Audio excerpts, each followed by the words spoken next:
This is Legacy Battle. Make sure you hit like and subscribe, whatever you're listening on. I'm Mike Williams, creator of Legacy Battle. My panelists tonight, we got a full crew from the Gridiron Battle Zone. Brian King, Leroy Thompson, Peggy Holmes.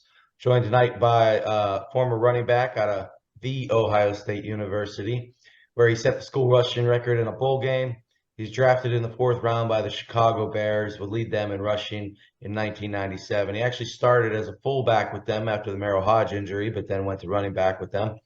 I played for a few other teams in the NFL, but he's here to join us tonight. We got Raymont Harris. Ray, thanks for joining us. Hey, what's up, man? Good to meet you. Mike, what's going on, everybody? What's going on? Actually, I led the Bears in 96 and 97, if we're being technical. But yeah. There you go.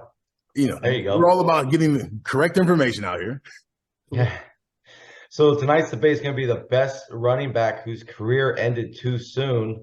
Something that Raymond here is familiar with is some injuries later on in his career, so he can attest to the difficulties that go with that. Before we go to our first player, our honorable mentions, players that just missed tonight's debate is Jamal Anderson, Billy Sims, Kurt Warner, not the quarterback, running back, and Christian Okoye. So some pretty good backs, had fantastic careers, all ended too soon. But we're going to start tonight out with Peggy. Oh, that's great. And of course, I didn't pick Gale Sayers just because I knew you were with the Bears, right? But Gale Sayers has been one of my heroes for a long time. Of course, we all know the circumstances. 1968 season, he goes up against the 49ers and bam, tears his MCL, ACL, and meniscus cartilage. Basically, his knee is hanging by a thread. Everybody's looking at that. It's 1968. There's no revolutions in sport medicine or anything like that. His career is over. And for the Kansas Comet, for all those fans that would just love to see him run back, punts, run back, kickoffs, do things that no other guy can do, needing only 18 inches of space. That's what he said himself, to find that old. I mean, this was just devastating. We said, no way. He and his friend Brian Piccolo, in the off season, they get together, 10 months, and he's ready to play again. Unheard of. I mean, the story of courage, even with those two guys, is just amazing. But we go now to the 1969 season. Everybody's saying, oh, well, let's see if he's going to favor that knee, if he's going to do what I call physiological compensation. Another amazing season. The only 1,000-yard rusher, 1969, comeback player of the year. Everybody is just, wow, what an athlete.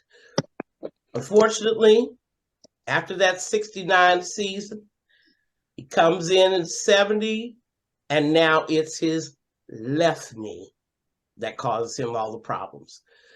I have to say that was a wonderful year in 69, but with what I call the compensation, the way the body and the muscle memory compensates by injuring that left knee, which he must have been favored because the original catastrophic injuries on the right knee.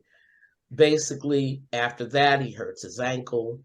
70, 71, he comes back again after 2 surgeries on the left knee, and then it's over. Raymond, Gale Sayers, long-legged style runner, explosive cutbacks. You know, we saw that later on in life. We saw Barry Sanders. A lot of Gale Sayers was in Barry Sanders. What are your thoughts on Gale? He was obviously like one of the greatest running backs of all time. What's wild is me starting my first 4 years in Chicago. I got a chance to meet and know Gale Sayers, and I got a chance to watch like some of the film. Now, as Peggy said, I mean, look, I didn't know anything about this. I wasn't even born when Gale Sayers was playing, so I had to watch old. Maybe you were born. But yeah, I had to watch film, and you could absolutely tell like how amazing, how beautiful his stride was. He was just so graceful. And when players around the time, and when they all say that he is the absolute best player that they had ever played against, I mean, how can you not put him, if not at the top, very much near the top of the list when it comes to best running backs whose careers were cut short. Absolutely. Well, let's move on to TD here. So Terrell Davis, I'm representing him. So joined the Broncos in 1995 out of the draft. It's from 95 to 98, and this 4-year period here, that's ages 23 basically to 26 years old. His yards go from 1,100, 1,500, 1,750, 2,000. Touchdowns go from 7, 13, 15, 21. So we've got a 4-year period where he's really the best running back in football. He picks up that MVP in 98. In that season with the 2,000 yards rushing, he averaged 125.5 yards a game. So he just kept getting better and better every season. During that time period, he was a 3-time All-Pro, Super Bowl MVP, won 2 Super Bowls, of course. And he was got elected to the NFL All-90s team in that running back position. Now things start to go a little awry in 1999. From 99 to 01, we're talking 27 years old to 29 years old. He only played in 16 games. And in those 3 seasons, they weren't very good. His average was under 4 yards in all but one of them, per carry there.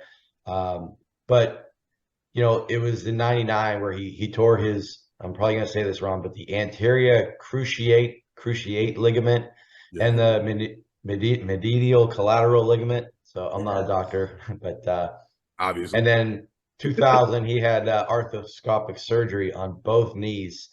So he took a beating during those 4 years where he was outstanding. His carries were over 400 twice, which we know what that can do to a running back on the carries. But the NFL put him in the Hall of Fame, and that shows how great he really was for those 4 seasons. He certainly didn't have the longevity. A lot of people kind of complained about him getting put in because of that. We heard that years prior. Lynn Swann was another guy that didn't have the time in, but he still got put in. He certainly had a 4-year run there that was Hall of Fame worthy. And just one last thing I want to add here is that running backs' careers, they usually at the age of 30 kind of come to an end, or they really start to go downhill from 30 on. And, this guy's career ended really at 26 years old. So he could have had another 4 years of just greatness. And that's something to think about when you vote later, is the fact that, he had another 4 years he could have got before 30, where some of these guys we're talking about tonight were already at 30 before these injuries occurred. So, Raymont, with TD, my first question would be, do you think he should be in the Hall of Fame? I would say absolutely. Here's the thing. I don't think there's been a running back in the history of the sport that had a 4-year burn the way Terrell Davis did. It's interesting. I go back in time. My junior year in college at Ohio State, we played Georgia in the Citrus Bowl. And on our team, the 3 running backs were Robert Smith, myself, and Eddie George. On the other team was Garrison Hurst, and his backup was Terrell Davis and Max Strong. So we had an amazing amount of talent on the field. As I went on in my career, my 3rd team ended up being Denver. So when TD actually got hurt, they brought me into the fold over at Denver. But fortunately for the team, Mike Anderson really took off, and so I never really got a chance to play. But playing behind that offensive line and that scheme from Alex Gibbs and Shanahan, I mean, he was definitely a beneficiary of amazing talent around him. But when it comes to just straight up production, for you to carry the football 400 times in the NFL against these headhunters and then still put up the same type of production that TD did, won the MVP as well as multiple Super Bowls, how could he not be near the top of the list when we put this all together? And that was actually, you kind of mentioned there what my other question was going to be, with that offensive line and the scheme, the cutback, or the cutout blocks. How much did he benefit from that? I mean, he benefited a great deal, but when it comes to sorry, a friend over here is checking on me, so no. So he was a huge beneficiary of it. The scheme was amazing. You didn't have to do a lot of crazy things. You didn't have to do like Barry Sanders type things and read multiple levels. You had one cut and you run downhill, and linebackers and safeties are meeting you with a 6, 7, 8 yard head steam.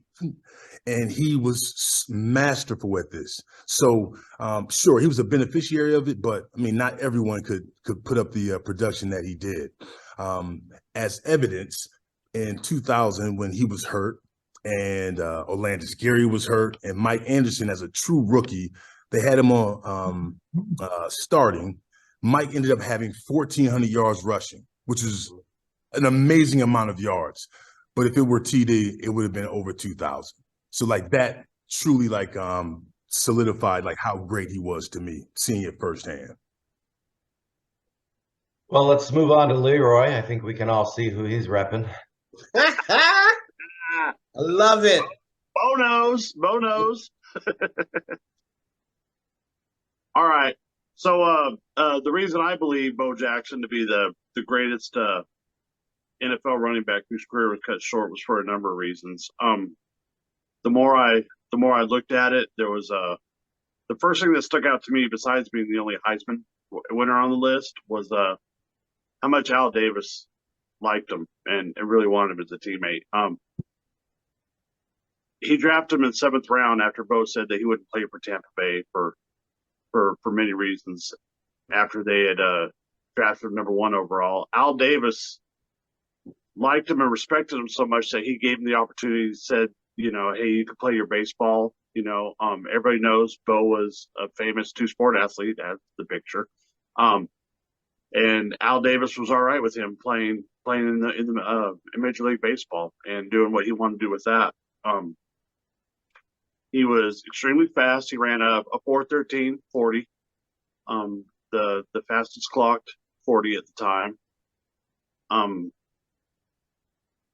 And I know one thing that stood out to me, of course, I'm a huge Seahawks fan, so I grew up not really liking Bo as much as I like him and appreciate him now.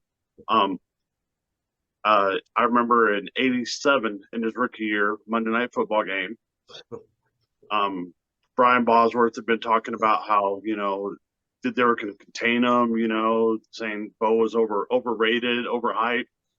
And in the second quarter, Bo Jackson steamrolled Bosworth on his way into a touchdown from the goal line. And it was an injury that ended, speaking of, careers ending early, ended Bosworth's injury.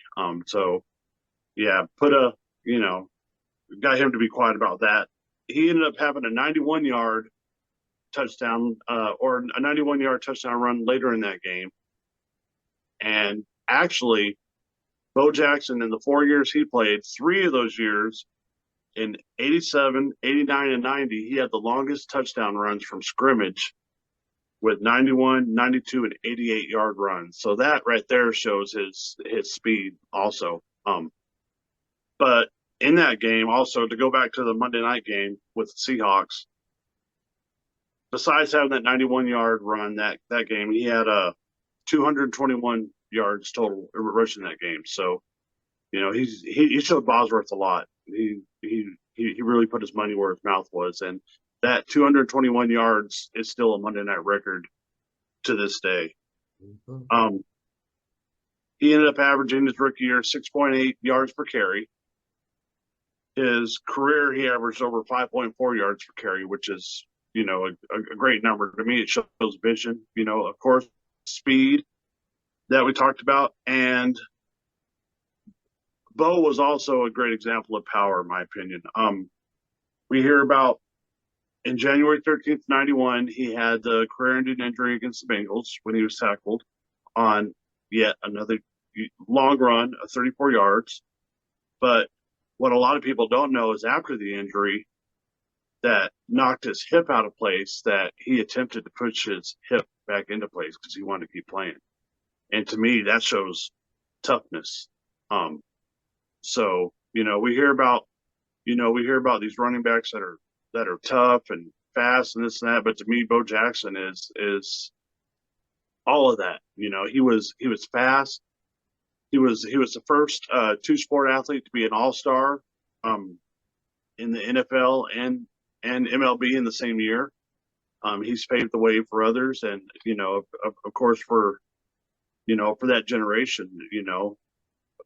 Bo knows. But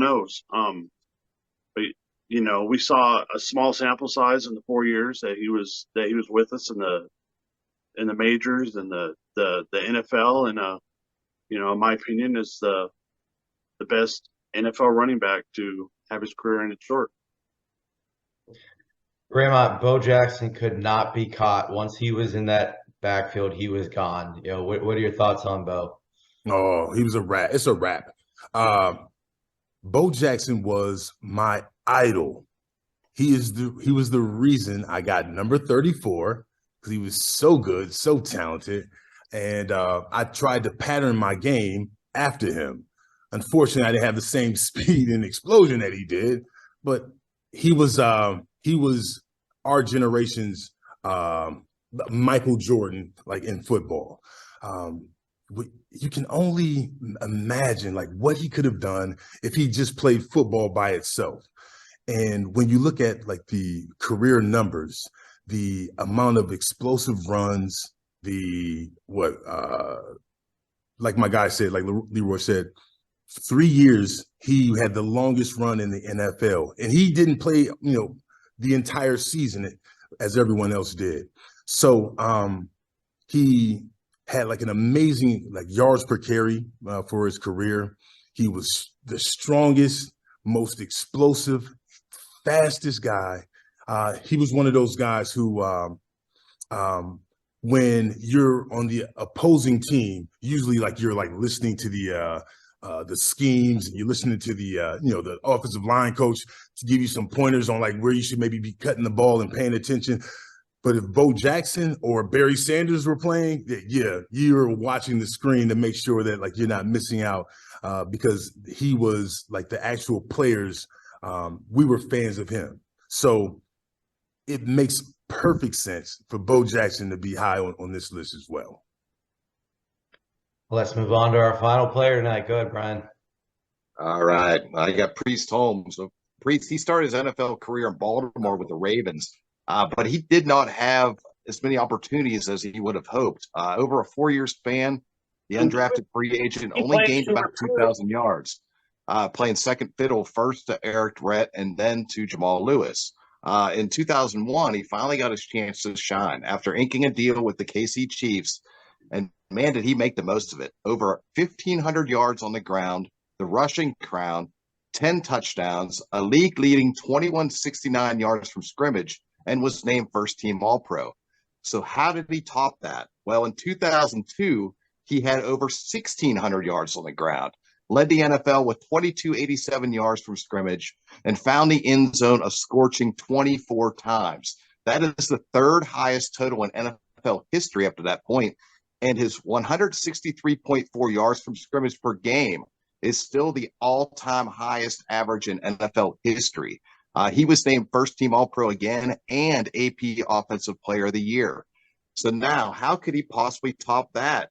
Well, in 2003, he again topped 2,100 yards from scrimmage, and he broke the single-season NFL record with 27 rushing touchdowns, and that still stands as the second highest total in NFL history today.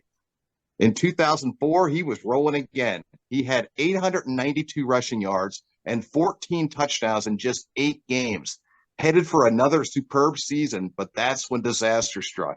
He suffered a knee injury, which sidelined him for the rest of the year.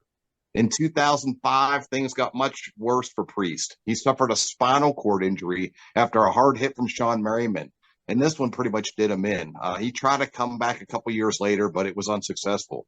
But in that brief 54-game span from 2001 to 2004, Priest was on top of the mountain. 5,482 rushing yards, 2,163 receiving yards, 76 touchdowns. That's a blazing average of 141.6 yards from scrimmage and 1.4 touchdowns per game. As things stand, Priest Holmes is not in the Hall of Fame, and he will most likely stay on the outside looking in. But we cannot help but think what might have been with this guy. If he could have stayed at the same blistering pace that he was at prior to his knee injury for the rest of 2004 and for a couple more seasons after that, he would have finished his career with about 12,000 rushing yards and 150 touchdowns. That would have been more than guys like John Riggins and O.J. Simpson and Earl Campbell, and more TDs than guys like Marcus Allen and Adrian Peterson and Walter Payton. I think that would have made Priest Holmes a Hall of Famer for sure. Sadly, some major misfortunes robbed Priest of that chance.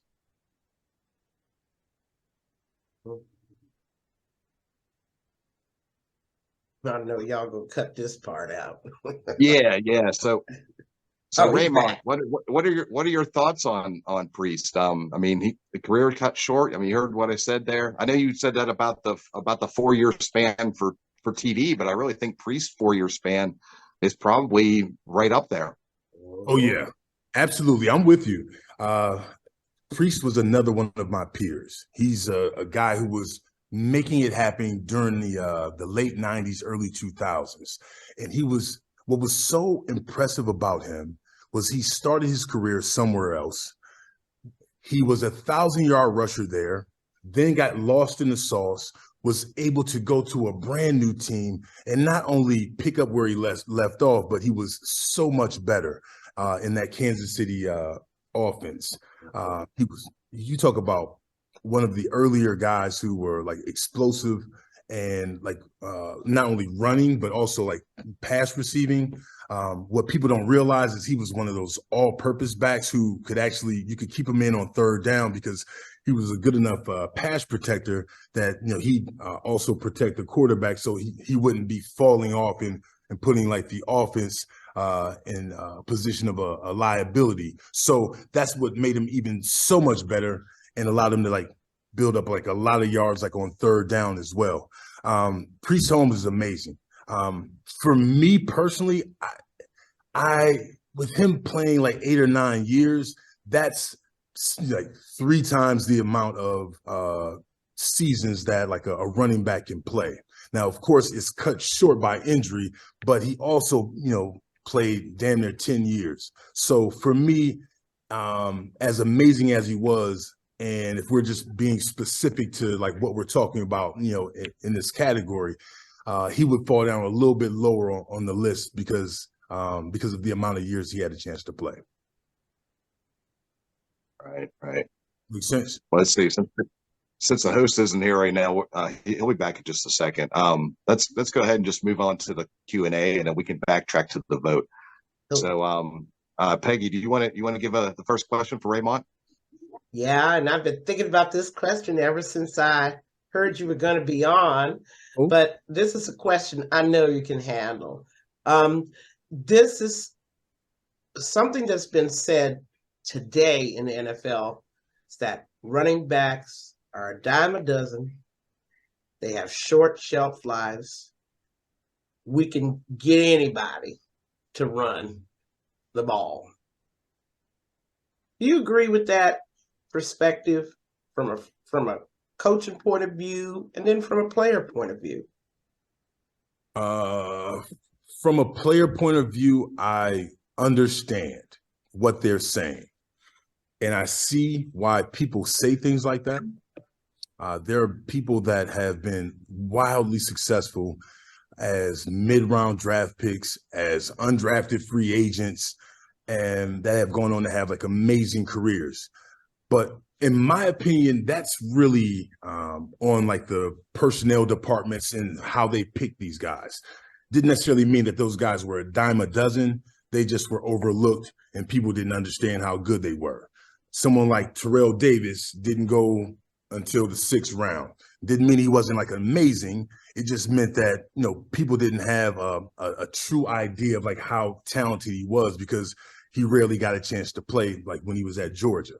So I understand why people say stuff like that, but I don't agree with it. To be successful in the NFL as a running back, you have to. There's an amazing amount of things that you have to have at your disposal. First and foremost, you got to have vision. I mean, balance is great. Some explosiveness. Today's NFL, you need to be able to have good hands. Guys need to be able to hold on to the football, especially now because now guys aren't even taught to tackle. They're rugby tackling now and just grabbing at the ball.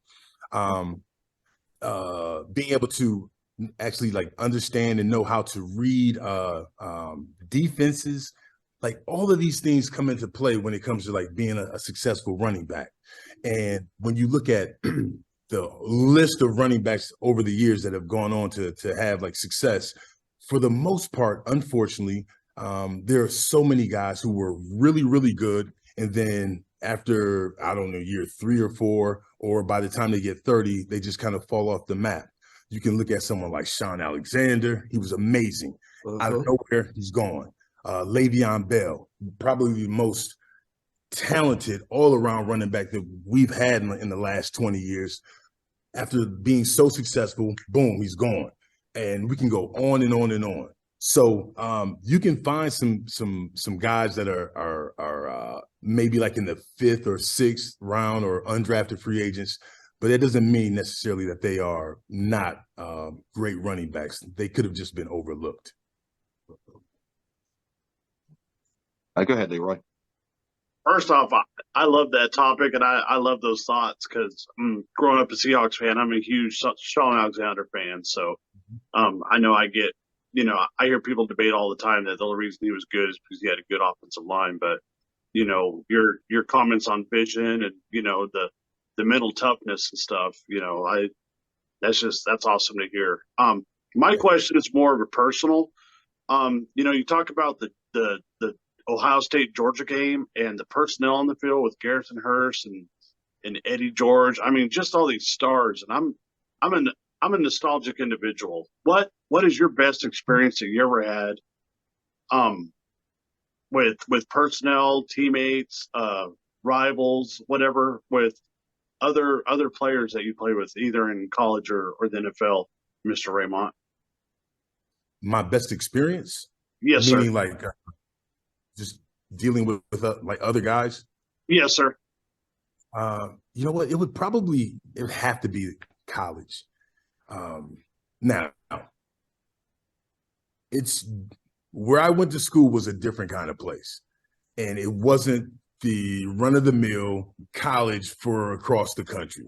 There are probably 5 schools that are considered like truly elite, and year in and year out, like those are those teams right there are going to attract the most amount of 5-star, 4-star athletes. And so you end up like being on a team, and unlike in the NFL where like your career lifespan is very short, you actually have to spend 4, sometimes 5 years with on a team, and you end up like building a true camaraderie with guys. Nowadays, things are a little bit different. Guys that are like really talented, they can leave in 3, but that's still like a significant amount of time to be able to like build that camaraderie. Ohio State had that. I mentioned Eddie George and Robert Smith for 92, but during my time there was Carlos Snow and Scotty Graham and Jeff Cothran and Butler Benote as well. So at one point we had 7 guys that played in the NFL, all at Ohio State at the same time. So when you come up in an environment like that, you realize the attention to detail that's needed. The fact that you have to actually do well in school, because if you don't, you're not going to be at practice. And if you miss practice, that allows Eddie George to get on the field a few more times, and then now you're never playing again. You're in a transfer portal or some sort now. So being able to to have like a foundation where not only were the guys extremely talented, but we were very close. We were super competitive, but we didn't root against the other guy. We rooted for them. We wanted them to do really well. And as soon as they had an opportunity to get on the field, I would always root for them. But trust me, if they came out of that field and I got my chance, they weren't getting back on the field. So being able to kind of be raised in that kind of environment, I mean, it truly allowed me to put myself in a position where I could be successful at the next level in Chicago.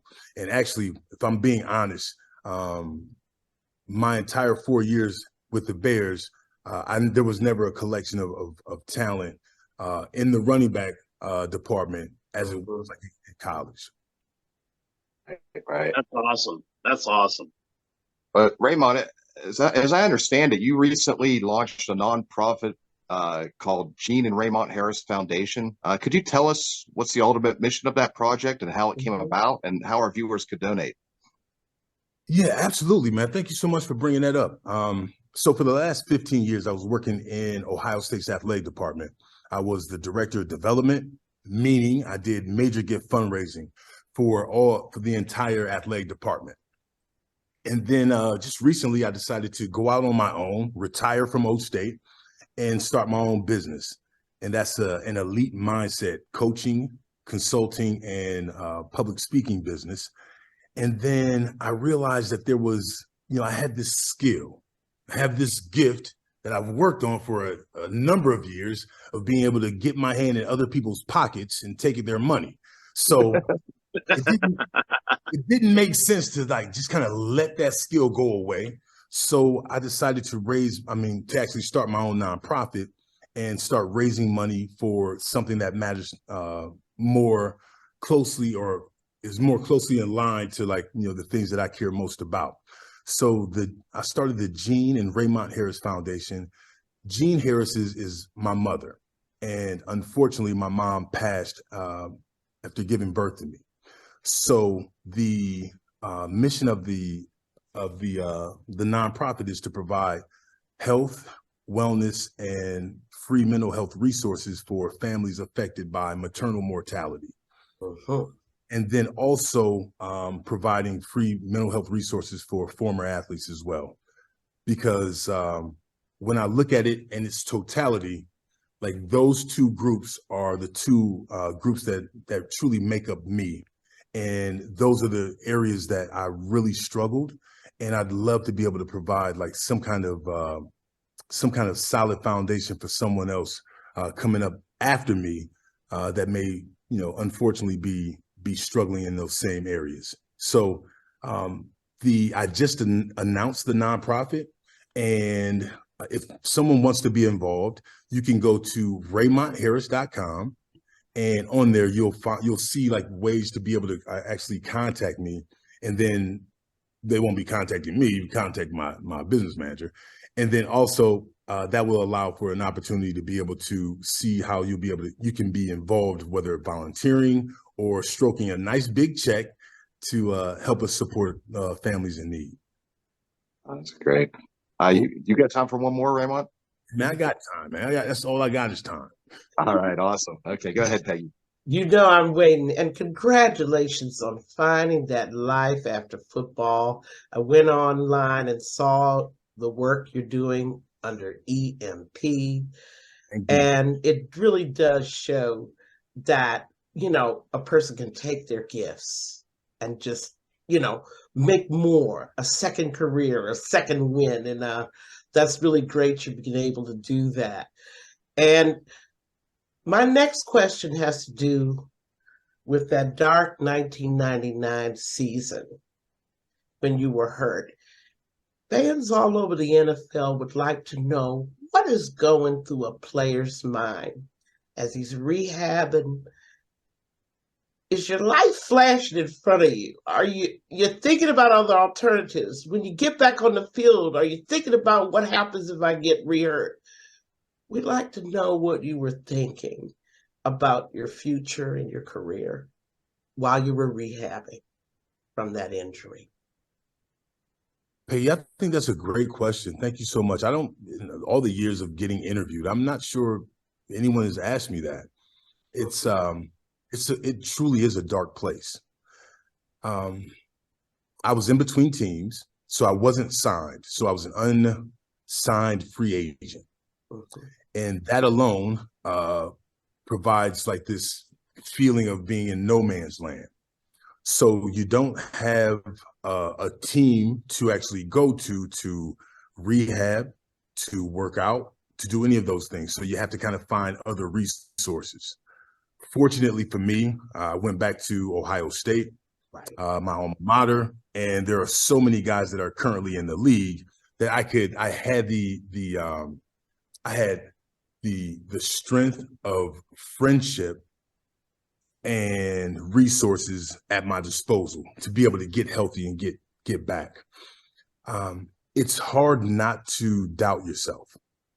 We come from like an area, and we come from environments where we're so used to being dominant and we're so used to being strong. And once that stuff starts to fall apart, like it always does, it's hard not to kind of doubt yourself. So I would watch different games, and I watched different players that I thought that I was better than or knew that I was better than, and I see them having success. I see that no one's reaching out to me to have me on their team. And then your life does start to flash in front of your eyes. And you wonder, like, what is it that I will be doing now? Because when you are a football player at that level, you dedicate so much time and energy into being elite that it's your plan A and B and C. So we're not looking at, hey, let me think about what I'm gonna do in my off season to make sure, I'd love to, be a lawyer and an attorney or something. No, I'm not doing that. I'm gonna work my ass off, work on, like, study my game, find all the deficiencies, and truly pour myself into those to make myself like the best all around player I can be. So that year and that time, it was scary. It was dark. And there were times that I truly questioned myself. And unfortunately, Peggy, fortunately, I was able to come back and play another year. I was merely a shell of myself. But it was a precursor to all the different things that really happened in terms of mental health issues and mental illnesses that I had to really, truly deal with when all the playing stopped and cheering stopped. So it was a nice little precursor to have me understanding that I was about to start struggling with the transition, leaving like this, this football, which was my first love. Yeah, Leroy. Oh, I'm enjoying it. That's awesome. That was an awesome question by Miss Peggy, and that's so awesome. And like I said, that you've been able to find the life after football, and just the brotherhood and the friendships that you made in college and in the pros. That's definitely a feel good story. It's like, I was talking about Bo Jackson with the sample size. It's like you made the most of your opportunities in your sample size. It was larger. It was a larger, but yeah, it's just a great feel good story. Thank you so much. I appreciate you saying that because it didn't feel good for a really long time. And yes, sir. One of the things that I truly want to shine a light on with my nonprofit is having people understand that the guys that play like in the NFL and in major college football, these guys are not like superheroes. They're not machines and they're not robots. And just because they have these huge shoulder pads and helmets, it seems like they might be like some, mechanical robot, but they're not. They're living, breathing human beings who have been raised in this society to not necessarily be comfortable with sharing like their vulnerabilities by not being sad or admitting that they're afraid or asking for help. Like these are the guys that are under these helmets, and they do any and everything that they can to be the best that they can at those positions. And they put themselves out there on the line and allow fans and media critics and all podcasts judge them and critique them and say that they're not good or washed up or they suck. And like that stuff is real. So I like to try and shine a light to that, because it's like when you are in that position, you're not necessarily viewed as someone who's like a true, real, living, breathing human being. But when these guys are able to admit that they're afraid and sad and ask for help, it's truly like when they'll be able to kind of discover like their true power and be well-rounded to the point where they not only will be great athletes, but then they can be like great members of society as well. Well, Raymont, you alluded to it earlier. In 2010, you returned to your alma mater, Ohio State, a very impressive capacity. I mean, a director of development for the Department of Athletics. What did that mean to you to secure that position, and how would you sum up your 12 years in that important role? It was big. It was huge, because I retired in 2001. And for 4 years, I did radio and TV broadcasting. Obviously, that's why I'm so great right now on this podcast. He's like, yeah, I don't know, maybe. No, but comfortable. Yeah, Really very chill and charismatic. Oh, that's very nice. You guys, I love this. Thank you, Leroy. It's great.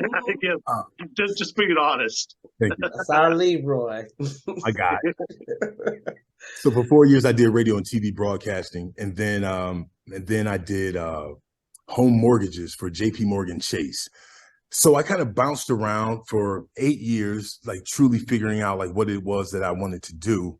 And then the opportunity to be able to go back to my alma mater and work in a capacity where I would still be involved with sports, but then also be front facing toward fans and alums and businesses and companies to help them see how they can be involved in helping us supportively, like with major gifts, was a huge deal for me. It helped me grow. It helped me realize and understand that there was so much more to my life and what I could do. I became comfortable in asking people for money, which is a really difficult skill. I became more comfortable with public speaking and actually putting myself in positions of vulnerability. And all along the line, I was able to like still do this and help support like this program that helped me become a man.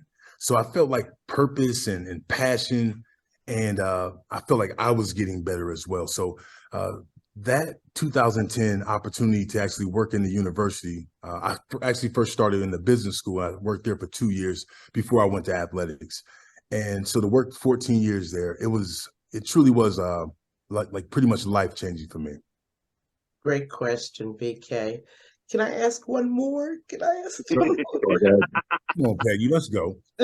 And by the way, on that list of players, great players that we wish we could have had more, I'm sorry, I'm going to add one of my favorites, Tim Biakabatuka. Oh, And I wish to have seen him more. I just love the way he ran. And Raymond, I want to follow up a little bit on what you were saying, that niche that your foundation has found.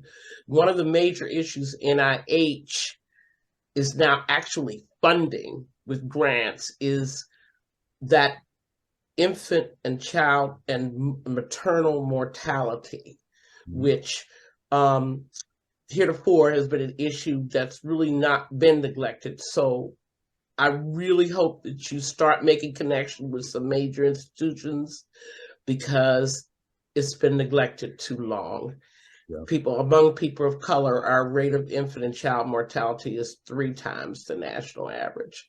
Yeah. And we need something done. And I thank you for looking out for that issue. One final question. You are the GM. And of course, you need a running back badly. Okay, it's a component of your team. It's going to take you to the next step. What are the top 3 things you're looking for when you're looking at that draft class, when you're looking at that scouting reports and things like that? What are the top 3 things that you're looking at for a running back?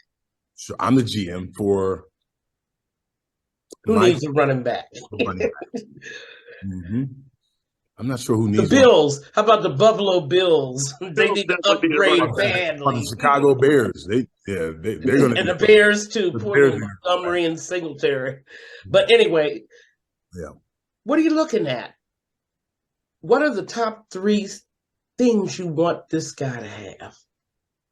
The number one thing that matters to me is I like running backs that can make something happen in small spaces.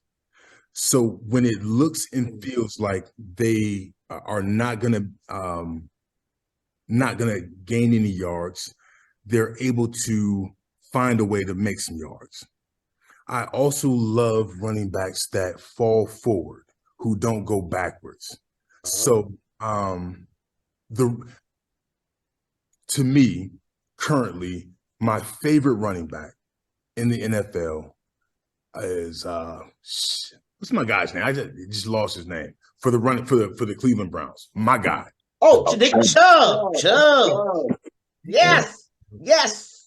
Nick Chubb is so special, and if I were choosing to make my running back, he would look just like Nick Chubb. Because he's one of those guys. He has great vision. He has probably the best balance in the game. He runs through contact. He is able to make something out of nothing, and he's always falling forward. Because you're going to play against amazingly talented guys on defense, and they scheme against you every week. So there are going to be so many opportunities when like these big linebackers and D ends are hitting you at the line of scrimmage, and guys fall backwards. If you're able to make 2, 3, 4 yards out of that, that puts you in a 2nd and 6. That puts you in a 3rd and short, which becomes so when it comes to calculations, it becomes so much easier to get first downs and move the chains and be able to have scoring opportunities. Like that's the true specialness of a running back. So guys that can make something out of nothing, that fall forward, that have an amazing balance, like those are the guys I'm looking for. Guys that are shifty and can make things, that are fun to watch, and they may make some big runs here and there, but they're also like losing 4 and 5 yards, except Barry Sanders. Like those guys are not necessarily my favorite. Right. Yeah. So I guess let's backtrack to the debate. So Leroy, let's go to you first. Which one of those backs, you can't choose your own, but which one of those backs would you have gone with? They were all impressive in their own. I like Terrell Davis and what he was able to get done in such a short amount of time. I know Super Bowls are a team collective effort. I know Denver did have a great offensive line at that time. But to have 2,000 yards, to be a NFL MVP and be a running back is definitely, that's impressive. But yeah, I would definitely say TD, Terrell Davis, mile high. All right, got the salute in there. All right, Peggy, who do you got? You can't take your own. I can't take my own, but I got to take both. Raider fan here. There's no doubt about it. Hands down, Bo. And as Raymont said, imagine if he had been playing football full time. What records would have been just completely shattered by his performances? I mean, it's just an amazing career that we wish we would have had more. Yeah. Okay, so it comes to me, and actually going to make us a three-way tie because I like Gale Sayers. Yes.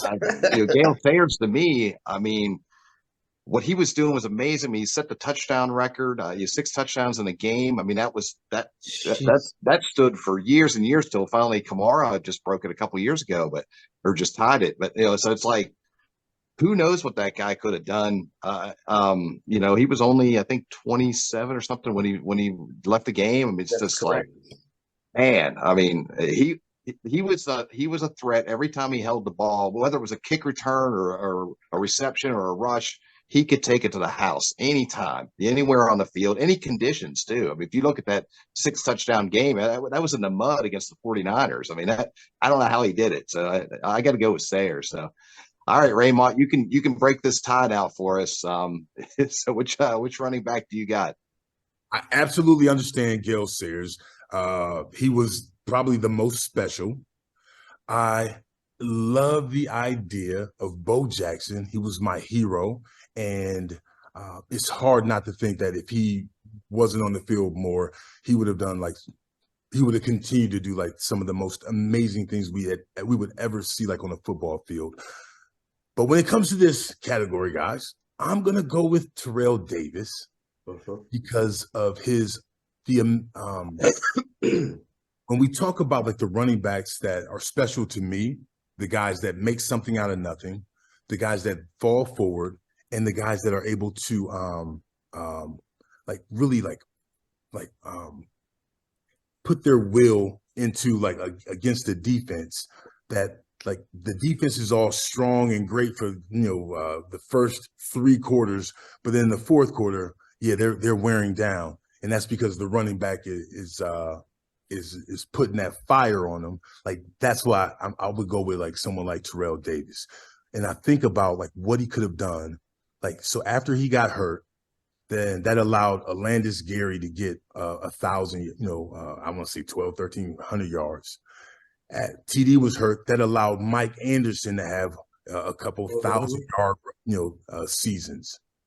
Just imagine. And I'm telling you, those numbers that they put up, he would have put up probably 2,000. He would have clearly like broken like the record for most yards, and would have probably had like a hands down the greatest running back career of all time. All right, so there you have it. Our top running back whose career was ended far too soon got Terrell Davis. So, all right, great job, everybody. I'd like to thank you, Raymont, for coming on with us tonight. It's been a real pleasure. We've really enjoyed it.